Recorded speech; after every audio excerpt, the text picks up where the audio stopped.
Duck in the engine. Thomas is a tank engine who has his very own branch line on the island of Sodor. He makes all work seem like fun. One day, Thomas was chuffing through Knapford Station. Thomas saw a car filled up with scrap. Thomas pulled up to it. "What's this scrap car doing here?" Thomas asked his driver.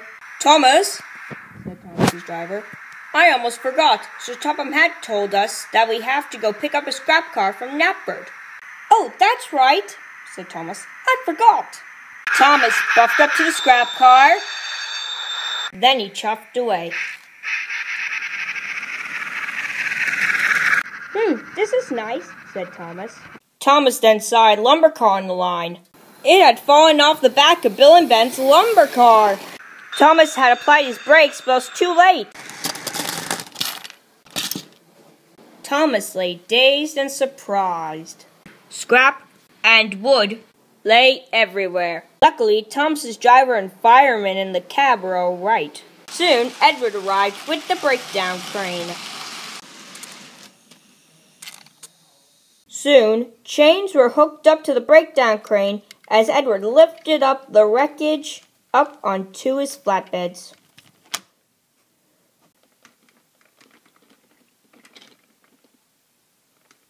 Next, Thomas was hooked up with chains as he was lifted up.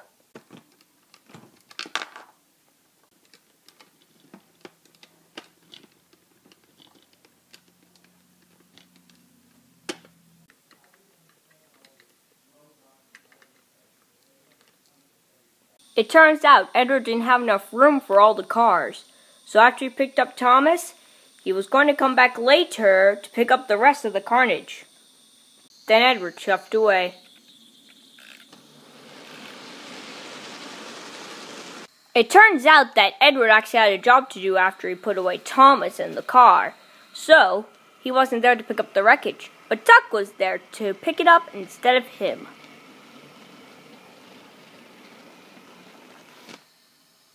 Soon both of the cars were in place and Duck chuffed away with the carnage.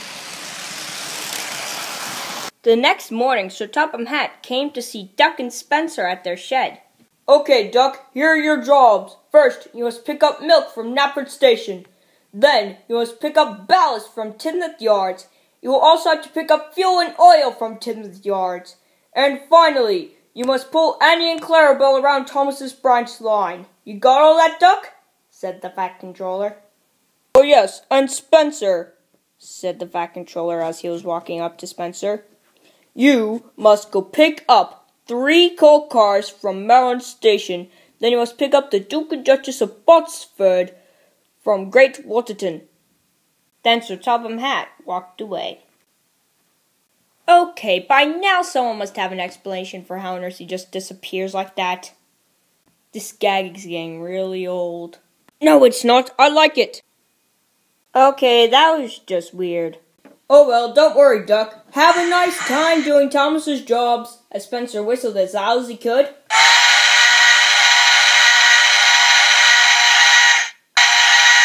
And then chuffed away. Duck, still feeling a little confused about what happened with that whole appearing-disappearing thing with Sir Topham Hatt, just left to go pick up the milk from Knapford. After chuffing for a long time, Duck had actually found the milk tanker at Knapford, so he slowly buffered up to it and chuffed away. "I must get the ballast, said Duck as he raced down to Tidmouth Yards. Duck had finally found the Tidmouth Yards. He backed up straight into it. Duck backed up to get the first ballast car. "1 down, 3 more to go," said Duck as he raced along to get the other cars. Duck then backed up to get the second ballast car. 2 more to go, he said triumphantly. "Only 1 more to go," he said. Duck had finally gotten all the ballast cars. "I did it," said Duck. "Ugh, these are heavy." Duck was backing up onto the oil and fuel cars and chuffed away. Said Duck. "These are extremely heavy. Last time I see you pull this stuff." "Grrr," growled Duck. this stuff is extremely heavy. Duck's wheels were vigorously slipping on the rails. Duck was so tired that he put his train into a siding, got uncoupled from it, and raced forward quickly towards the water tower, in which he had a very long and relieving drink. Duck was so tired he actually fell asleep while taking on water. About 30 minutes later, Duck awoke from his slumber. What? Oh my gosh, I fell asleep! I better check what time it is at Marin Station. Marin Station wasn't actually that far. Duck took an extremely fast and short trip down to Marin. When Duck got there, he was surprised. Oh my gosh, he said. The clock read 1:25. I'm late! Shouted Duck as he raced back to get his train. Duck rushed back to his train, got immediately coupled up, and raced forward. This is definitely not the Great Western Way, sighed Duck. This is, without a doubt, 100% the wrong way. Duck was soon chuffing along Thomas's branch line, extremely tired. He had been woken up interruptedly from his nap. Ooh, yawned Duck. I'm gonna go find a siding this evening. Oh, look, there's a siding. Duck chuffed straight into the siding, and then he fell straight asleep. Suddenly, Bill and Ben, the Quarry twins, chuffed up. Hey, Bill, do you see what I see? Yeah, I think I do. Yeah, but what's Ace doing? I think he's asleep. Aw, man, said Bill. That's gonna ruin our whole entire prank. Oh, never mind about that prank, Bill, said Ben. Ooh, Ben, I got a great idea. Why don't we just steal Duck's trucks? Ooh, nice prank, Bill. Ooh, I know. How about we deliver them for him? So that way it's a prank, and that way we have a really good excuse not to get into trouble. Excellent idea. Let's do it. So Bill and Ben buffered up to the back of Duck's train.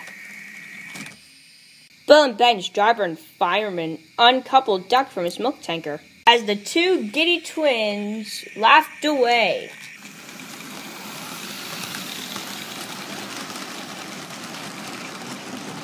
Hooray! We got it! Yay! Sang Bill and Ben, the China Clay twins. Bill and Ben dropped off the entire train at Brendam Docks.